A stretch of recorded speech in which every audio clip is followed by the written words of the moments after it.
Bonjour à tous.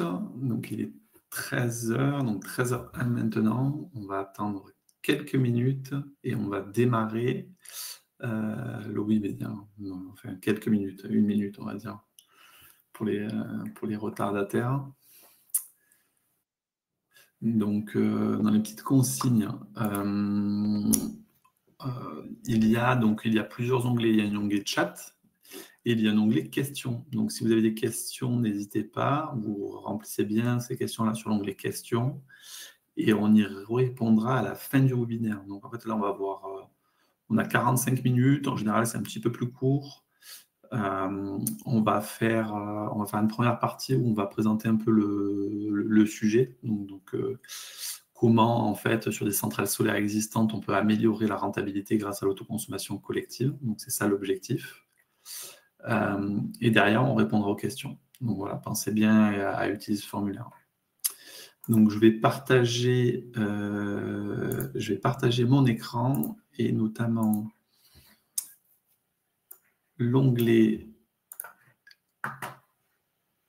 sur la présentation du jour.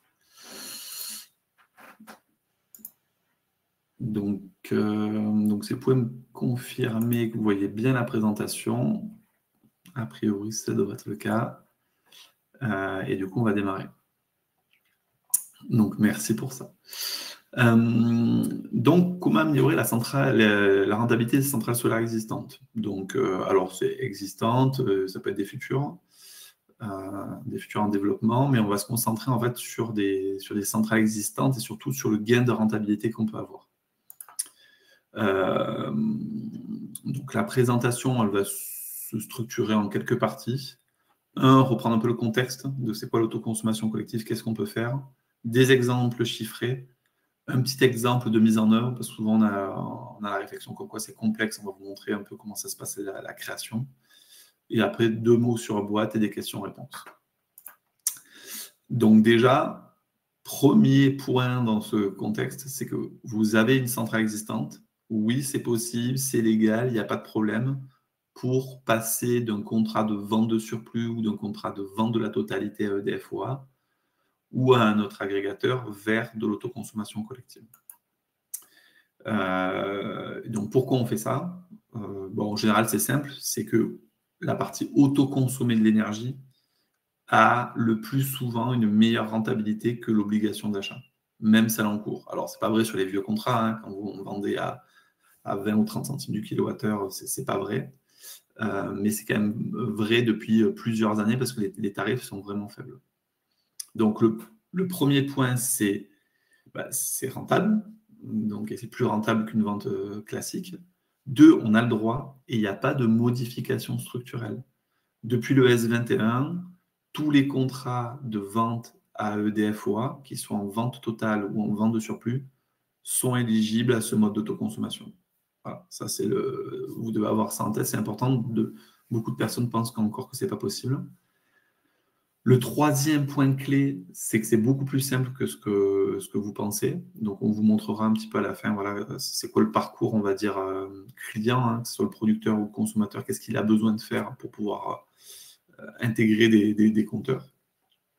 Et le dernier point qui est aussi moins connu, c'est que c'est évolutif. Qu'est-ce que ça veut dire évolutif? Ça veut dire qu'imaginez, vous faites une opération d'autoconsommation où vous ajoutez 3 compteurs en autoconsommation. Si demain vous voulez ajouter un 4e, c'est tout à fait possible et ça sera beaucoup plus rapide.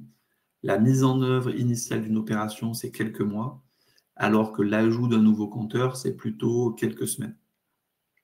Donc ça, c'est les éléments de contexte qu'il faut avoir en tête. Et forcément, avec une vente de surplus à 7,61 ou à 8,8, ça devient très intéressant de le faire.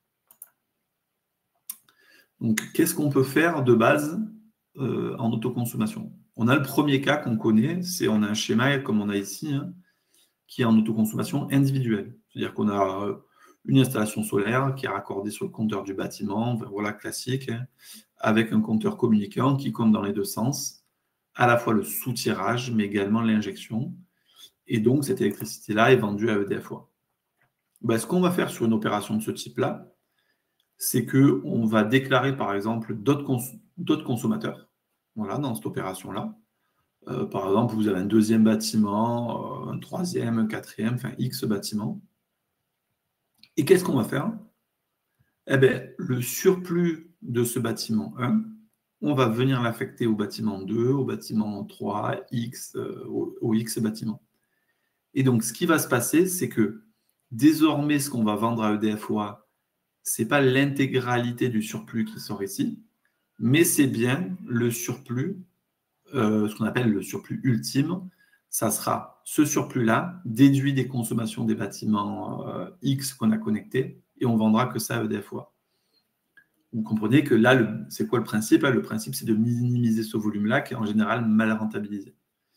Donc ça, c'est un premier exemple d'autoconsommation donc collective, où on a une première autoconsommation individuelle et une autoconsommation collective sur d'autres compteurs. Un deuxième exemple, qui, pareil, il est souvent, les gens ont tendance à le passer comme faisable, alors qu'en fait, c'est la même chose. Vous avez un contrat de ce type-là. Donc ça, c'est ce qu'on appelle un contrat en injection de la totalité. Et le contrat de base, c'est vous avez une injection de la totalité et vous vendez la totalité à EDF-OA. Ces contrats-là, de la même façon qu'un contrat en vente de surplus, vous allez pouvoir positionner une autoconsommation collective. Donc, pareil, vous allez déclarer des compteurs. Un compteur, deux compteurs, X compteurs, le nombre que vous en voulez. Et on va faire la même chose. On va d'abord affecter à ces compteurs-là. Et du coup, ce qu'on va vendre à EDF-OA, c'est que le volume résiduel. Donc là, voilà, se rappeler de ces deux éléments-là. On peut faire de l'autoconsommation collective sur des centrales existantes, que ce soit des centrales qui sont aujourd'hui en vente de surplus ou en vente totale. Dans les deux cas, on peut ajouter des compteurs de consommation pour augmenter l'autoconsommation et donc augmenter la rentabilité. Donc, ce qu'on va faire, c'est qu'on va vous montrer quelques exemples chiffrés. Donc, sur ces exemples chiffrés, l'idée, c'est qu'on n'a pas estimé les coûts d'installation d'une centrale, puisque c'est les mêmes. On va comparer ce qu'on appelle en relatif. C'est-à-dire qu'on va comparer, dire, voilà, une centrale en vente de surplus à l'heure actuelle, si je passe à l'autoconsommation collective, en combien de temps j'ai rentabilisé la mise en œuvre de l'autoconsommation collective? Que ça soit sur les coûts de mise en œuvre ou que ça soit sur les coûts de gestion de l'opération. Et on vous a fait ça sur quelques scénarios. Donc, des scénarios qui étaient initialement en vente de surplus EDF-OA et des scénarios qui étaient en vente de la totalité. Et donc, on va vous montrer ces trois scénarios, en tout cas, ces trois études qu'on a pu faire pour voir la rentabilité. Premier cas, c'est l'exemple agricole. Donc là, qu'est-ce qu'on a pris? On a pris une centrale de 150 kW de crête. Donc là, au niveau, c'est une centrale qui est à proximité de Grenoble sur un hangar agricole. Et initialement, c'était une vente totale. Donc, c'était une vente totale, voilà, tout à fait classique. Et ce qu'on fait, c'est qu'on a ajouté deux compteurs à cette personne. Un compteur, en fait, c'est sa maison, qui n'était pas bien loin. Et le deuxième compteur, c'est son exploitation. Dans ces deux cas, cette personne, aujourd'hui, elle n'avait pas fait d'autoconsommation parce que la puissance qu'il avait mis en œuvre et le compteur qu'il avait mis en place pour son système solaire nécessitait de mettre en place un raccordement spécifique avec un compteur spécifique. C'est-à-dire que son exploitation et sa maison, c'était deux petits compteurs de moins de 36. Donc, il n'y avait pas vraiment de faisabilité d'autoconsommation de base. Alors que la personne était intéressée à la base pour l'autoconsommation.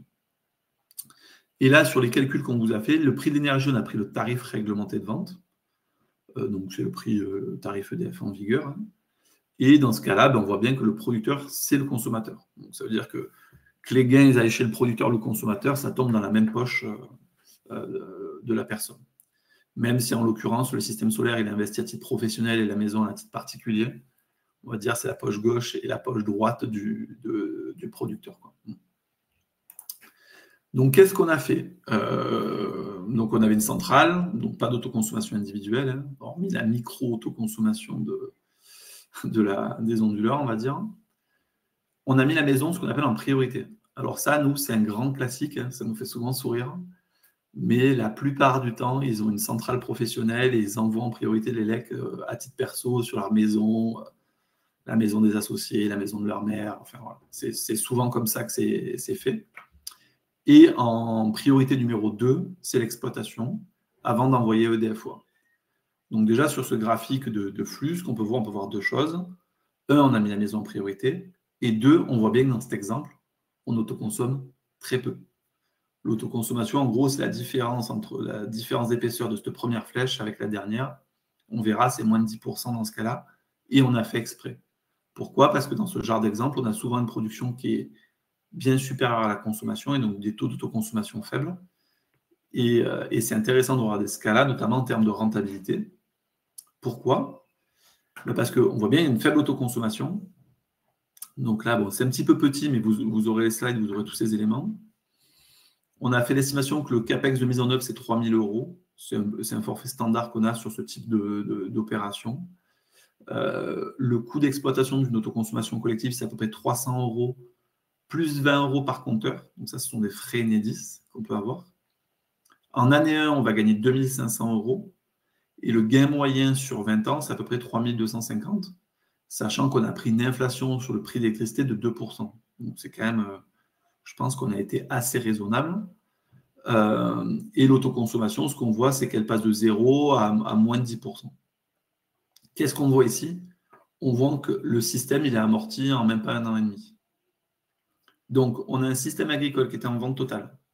On a mis en place 2 compteurs d'autoconsommation qui ne consomment même pas 10%. Les frais complets de mise en œuvre d'une opération de ce type-là, ils sont amortis en même pas 1 an et demi. Donc, ce qu'on veut vous montrer là-dessus, c'est que ça, c'est des cas où souvent on dit « Ah ouais, est-ce que c'est rentable ou pas ?» Oui, en fait, il y a beaucoup de cas comme ça, c'est très rentable de le faire. Et ça, c'est typiquement, c'est un cas d'étude, nous, qu'on voit petit à petit se généraliser sur des centrales existantes, parce qu'il y a beaucoup de gens qui ont des hangars agricoles, des choses comme ça. Et évidemment, si c'est rentable sur une centrale existante, forcément, sur des nouvelles centrales où le prix de l'énergie, il va continuer à baisser.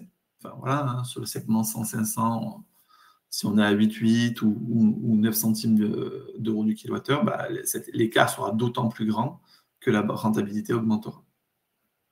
Donc ça, c'est le premier élément, premier exemple, etc. Et donc nous, ce qu'on voit souvent sur ces exemples-là, c'est que souvent, ils commencent comme ça, et après, ils vont chercher à ajouter des consommateurs. Parce que forcément, si c'est rentable avec même moins de 10% d'autoconsommation, vous avez bien compris que si vous arrivez à vendre localement 40-50%, vous allez exploser la rentabilité. Donc ça, premier exemple. Donc très classique chez nous, hein, de ce qu'on observe dans les offres qu'on peut faire.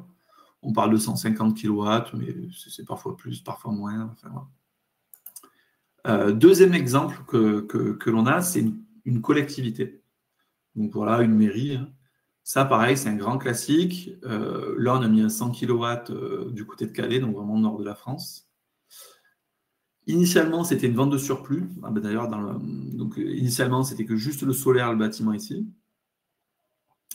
Et la mairie avait une dizaine de compteurs qu'elle pouvait ajouter. Ça, c'est un grand classique. La mairie va ajouter plusieurs compteurs qui leur appartiennent. Il faut savoir qu'une commune de 10 000 habitants, on va dire, c'est 1 gigawattheure de consommation. Donc, c'est vraiment beaucoup. C'est 1 gigawattheure de consommation pour les usages de la mairie en ordre de grandeur.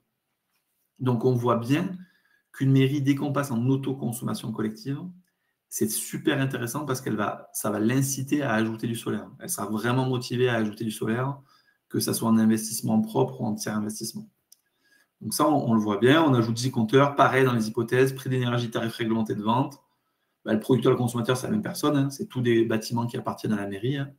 Même si on aurait pu imaginer ajouter d'autres compteurs comme les boulangers ou autres. Dans cet exemple-là, on a fait juste la mairie. Le schéma de répartition, là, il est ce qu'on appelle égalitaire. Hein.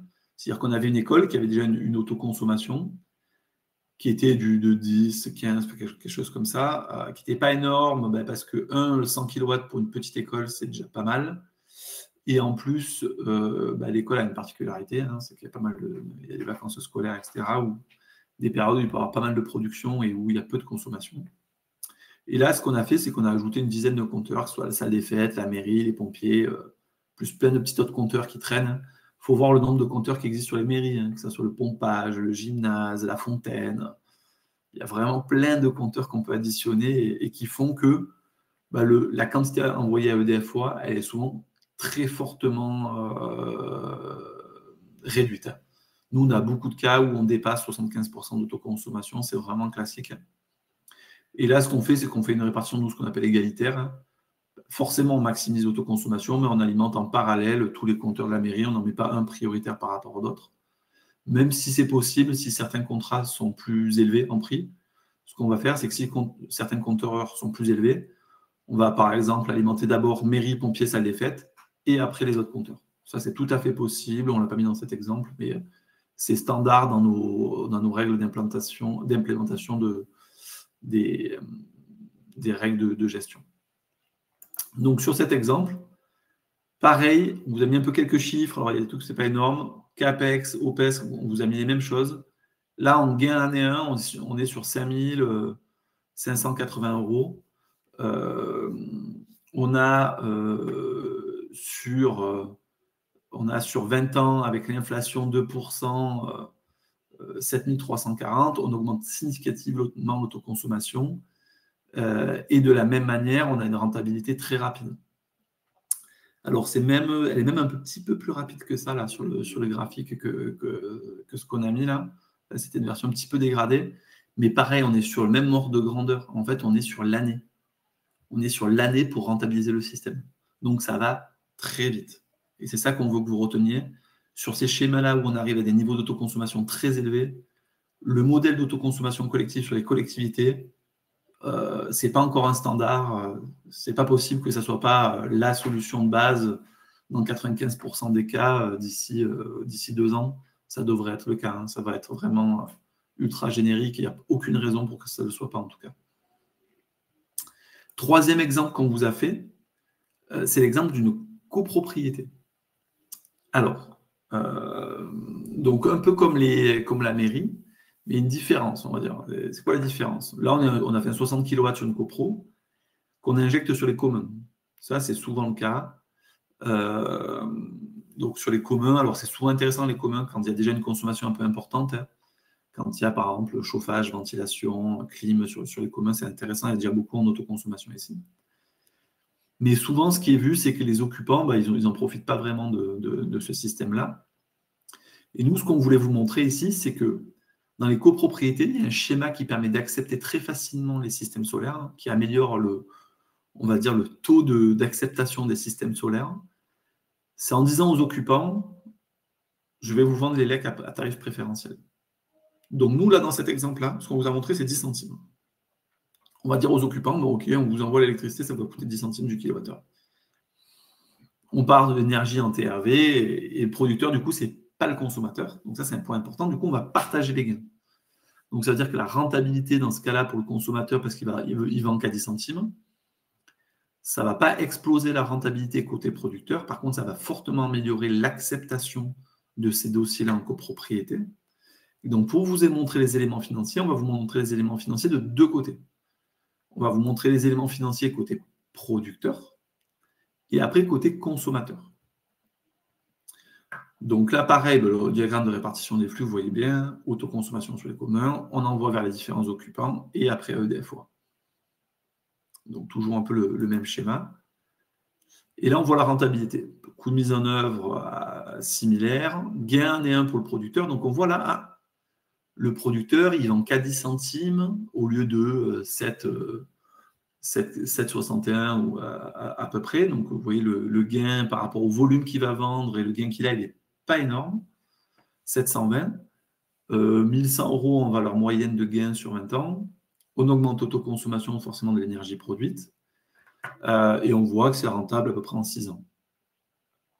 Donc là, dans ce cas-là, déjà pour le producteur, c'est rentable. Donc ça c'est le premier élément. Hein. Et une rentabilité en 6 ans, c'est quand même, on parle quand même de TRI entre 15 et 20%. Hein. Donc c'est déjà une très bonne rentabilité. Mais en plus de ça, ce qui est intéressant, c'est que, il va avoir une acceptabilité facile. Parce que pour chaque occupant, et là on a pris un exemple où les occupants, vous voyez, c'est une consommation de 6000 kWh par an, donc c'est des petits apparts, des choses comme ça, sur une base de TRF. On voit que ça va alimenter 40% de leur énergie au niveau de l'autonomie, et que le gain par occupant, il est d'environ 130 € en année 1, mais c'est surtout que ça va être fixe sur 20 ans. Le tarif étant fixe sur 20 ans, ben forcément, les gains pour lui vont augmenter. Et là, on vous a mis un petit exemple à côté en lien avec tout ça. On vous a montré en fait le prix de vente et les gains producteurs. Donc, on voit bien que nous, ce qu'on a fait, fixé à 100 € donc du mégawattheure, donc 10 centimes du kilowattheure, ça revient, c'est plutôt avantageux pour le consommateur plutôt que pour le producteur. Mais dans ce cas-là des copropriétés, nous, ce qu'on observe, c'est que c'est des dossiers qui ont du mal à se faire et que ce modèle d'autoconsommation collective, il est rentable pour tout le monde et il favorise grandement l'acceptation.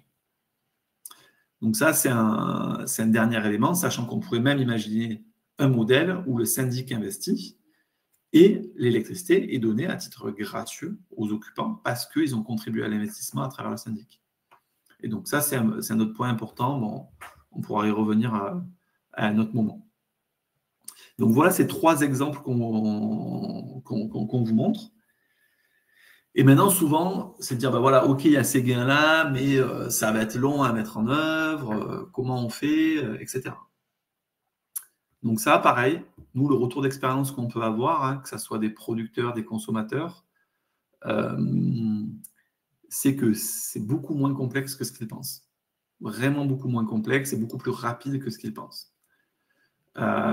Pourquoi? Parce que dans notre offre de service, toute la complexité et le temps, c'est nous aujourd'hui qui allons le gérer de manière complète.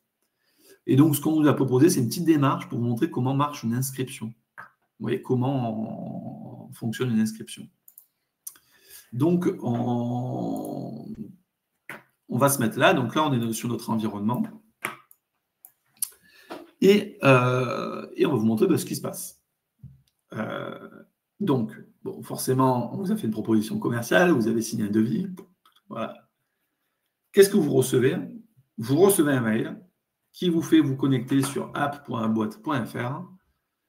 Vous rentrez votre email, votre mot de passe et vous arrivez ici. Donc là, voilà, alors on a appelé Lucky Luke, Lucky, pardon. Il arrive, et donc il arrive ici, il y a plein de choses qui sont complétées. Il va devoir compléter ses informations personnelles, mais ça sera déjà pré-rempli. Je suis une collectivité territoriale, blablabla, mon nom, mon prénom, mon numéro de téléphone, etc. J'accepte, pareil, le RGPD, tac, tac, tac, et alors je reviens, hop. Et donc, première information personnelle. Deuxième aspect, donc là, c'est un producteur qui a aussi les compteurs. Qu'est-ce qu'on va lui demander? On va lui demander de saisir ses compteurs consommateurs, la mairie, la salle des fêtes, le local technique, le stade, et les compteurs producteurs, donc en l'occurrence l'école.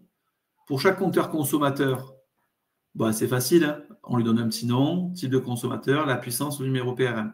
Tout ça, c'est des éléments qui sont rentrés. C'est-à-dire que c'est pré-rempli. Donc lui, il va arriver, il va devoir vérifier ces éléments-là, et une fois qu'ils sont vérifiés, il va pouvoir juste cliquer OK et le valider. Donc il remplit ses compteurs, à la fois consommateurs, les compteurs producteurs. Donc s'il n'a pas déjà donné le consuel à Enedis, il faudra nous fournir le consuel, il pourra le déposer. Et après, on va lui demander de signer 3 documents numériques. Le premier, il va nous déléguer la gestion des relations avec Enedis à travers ce qu'on appelle le terme PMO, personne morale organisatrice. Et donc, c'est nous qui avons le statut de PMO, donc il n'a pas de PMO à créer, etc.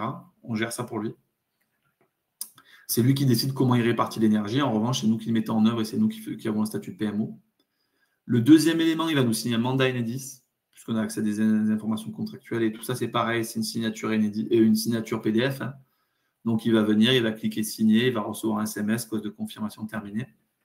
Et le dernier, je vous l'ai mis, mais ça, c'est optionnel. C'est si jamais, dans son opération, il y avait une autre personne qui voulait de l'énergie, donc au-delà, par exemple, de la mairie, il y avait par exemple la boulangerie, il devrait signer un contrat de vente d'électricité. Donc, on a un contrat standard qui est proposé. Il ouvre, il signe. Et de l'autre côté, le participant consommateur fera de même, il va se connecter. Il va renseigner ses informations personnelles, son numéro de compteur consommateur il signera la PMO, le mandat et la vente d'électricité, et c'est terminé. Une fois qu'il a fait ça, la personne n'aura plus qu'à attendre l'avancement de sa communauté et la création. Donc, il a un petit onglet avancement où il va voir que ça y est, tout ça c'est fini, que les contrats sont signés. Il aura la déclaration, il verra quand la déclaration Enedis est partie. Il verra son numéro d'opération apparaître. À chaque fois, il aura un petit mail, hein, que la convention est signée, que ça démarre. Et quand ça démarre, il atterrira ici et il pourra voir son opération en temps réel. Il pourra venir voir et il verra les données à la fois des producteurs, à la fois des consommateurs. Il pourra voir les statistiques mensuelles, etc. Et c'est tout ça, c'est toujours dans le même environnement et ça sera automatique. Il n'aura pas de deuxième espace à créer, etc. Donc, c'est ça qu'on voulait vous montrer. C'était cette notion c'est beaucoup plus simple que ce que vous pensez à créer ce genre d'opération. En tout cas, d'un point de vue client, donc d'un point de vue producteur ou consommateur, nous, le retour d'expérience qu'on a, il est génial. Hein. C'est qu'en fait, on passe souvent du temps à expliquer le concept, etc. En revanche, dans la mise en œuvre et dans le déploiement, c'est extrêmement fluide et ça prend, côté client, ça prend peu de temps. La seule contrainte qu'on a, c'est qu'on a un temps, notamment du gestionnaire de réseau d'Enedis, qui est souvent un peu long, qui est de plusieurs mois. Donc, nous, voilà, il y a ça. Donc, il y a un petit peu de patience à aller là-dessus. Je pense qu'avec le temps, on sera capable de mettre en œuvre des opérations de manière très vite. Hein. Nous, une opération qui est rapide, c'est 1 mois et demi. Voilà. Si la centrale est construite, évidemment. Hein. Mais c'est le seul point, quoi. Le reste, il n'y a pas vraiment de contraintes. Donc, on atteint la fin de ce webinaire. Donc, nous, vous avez compris, Upwatt, notre métier, c'est de déployer et de suivre des opérations. On aide également en amont hein, sur les projets, on aide également en amont sur les études, notamment pour des producteurs ou des installateurs qui n'auraient pas des capacités en interne de faire ça. Mais c'est un cœur de métier, on va dire, secondaire pour nous. En tout cas, on dispose de tous les outils pour faire ces analyses-là en phase amont. Et donc, n'hésitez pas si vous avez des projets notamment existants ou même en cours de raccordement. C'est aussi possible de modifier pendant le raccordement. Vous pouvez prendre un rendez-vous sur notre site. Hein, vous allez sur upwatt.fr, prendre un rendez-vous. On fixera un créneau et vous aurez plein de créneaux disponibles. Surtout qu'on ne s'arrête pas trop de l'été. Donc, il y aura toujours du monde pendant l'été. Et on vous invite aussi à consulter notre espace ressources. Donc, on a un petit espace ressources où il y a pas mal d'articles un peu pédagogiques sur le sujet qui vous permettront de répondre à, je pense, pas mal de questions que vous pouvez avoir. Et sinon, vous n'hésitez pas à nous contacter. Donc, on a mis 2 contacts. Donc, il y a Laetitia, où vous avez ses coordonnées, et moi-même. Donc, surtout, voilà, n'hésitez pas à nous contacter si vous avez des projets en ce sens. Écoutez, on espère que ça aura répondu à pas mal de questions. Et du moins, s'il y a des questions complémentaires, on va aller voir sur l'onglet questions.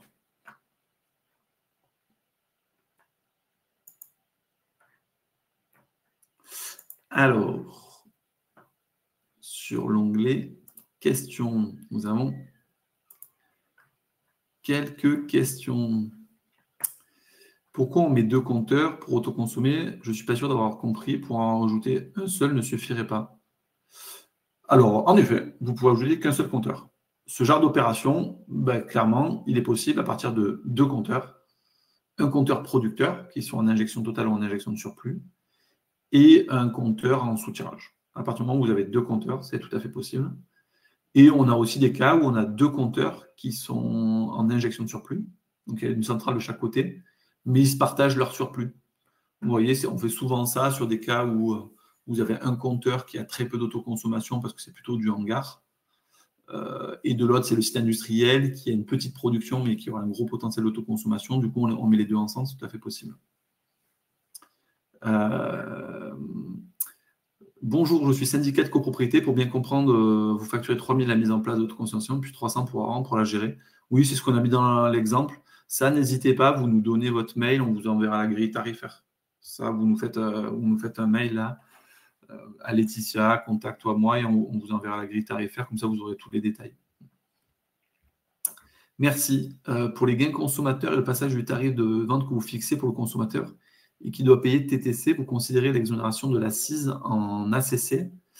On a fait, alors là, dans cet exemple-là, ce qu'on a fait, c'est qu'on a considéré l'accise, mais on a pris en compte aussi des heures creuses, voilà, pour le gain consommateur.